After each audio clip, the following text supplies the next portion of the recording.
George Washington the First. How's it going, Miss Noel?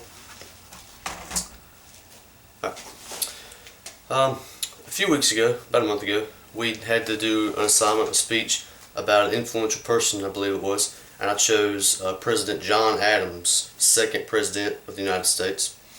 So for this speech, we had to choose a political leader. So I thought, what's better than the second president? I'm going to do the first.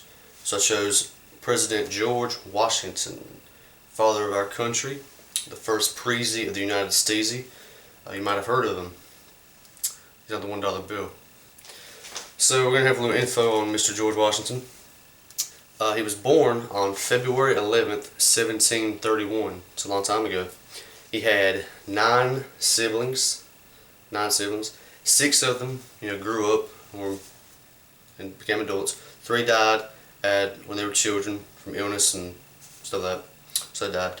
He had a mother and father when he was a kid. He had both parents. But as he grew older, he was in school. His father died when he was young, and it kind of ended his shot of being able to go off overseas to school. So he actually had different people had to tutor him so he could get actual, high school, middle school, high school education. So that's pretty cool. He eventually got into the more military type stuff, fighting for his country. It's pretty cool. At the age of 17, he stood 6 feet tall.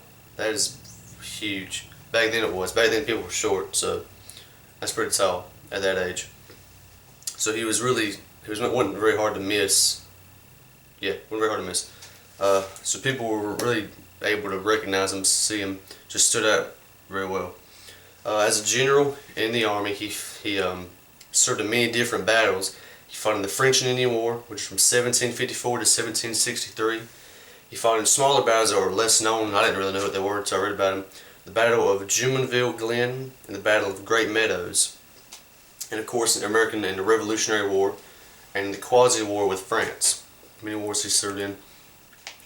What led to his presidency, he opposed the 1765 Stamp Act on the colonies of America. Once we were a nation, but we were still being, watched by Britain or British soldiers everywhere. We were dependent of Britain back then in the 1700s.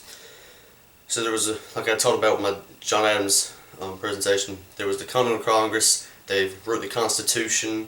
There was the Declaration of Independence, and they were fighting for their freedom and to become an independent nation from Britain.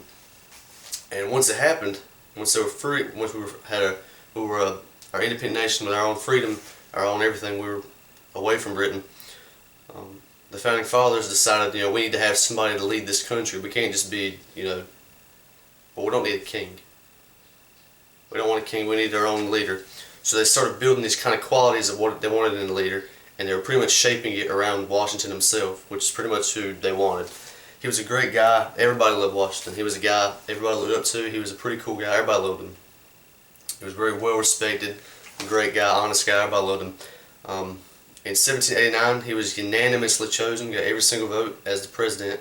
And again, in re-election in 92, he won unanimously again. So they loved him. He was doing a great job. He was sworn into office, took the oath on April 30th, 1789. That's when he started. He resigned on March 4th, 1797, which is when John Adams, his vice president, he took over as president. In 1793, while Washington was still president, 93, there was a war between Great Britain and France. A big war broke out, and that lasted for, I believe until 1815 it lasted. But Washington demanded that America stay out of it. He said, don't get in it.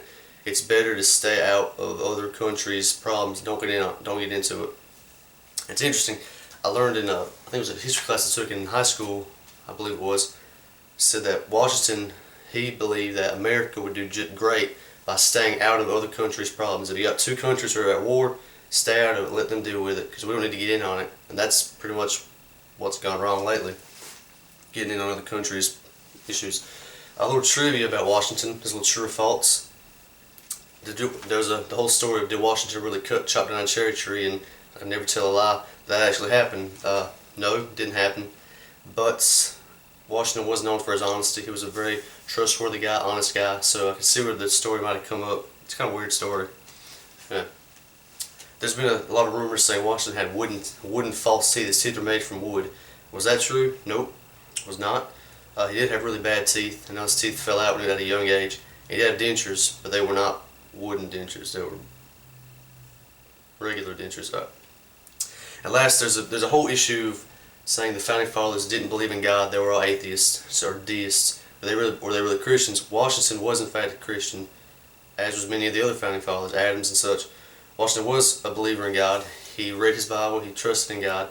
And I actually have a quote here from Washington, which was confirmed to be true. It said, "It is the duty of all nations to acknowledge the providence of Almighty God, to obey His will, to be grateful for His benefits, and humbly to implore His protection and favor." George Washington. So Washington was, in fact, a believer in God. He trusted in God to, guide the country and to guide him as he led the country. So overall, Washington was a pretty great president. He is actually one of the top 3 presidents of all time, up there with Lincoln. But I think he's a great president, one of the best, and great guy. And that's all I have for you. Thank you for watching, and have a great day.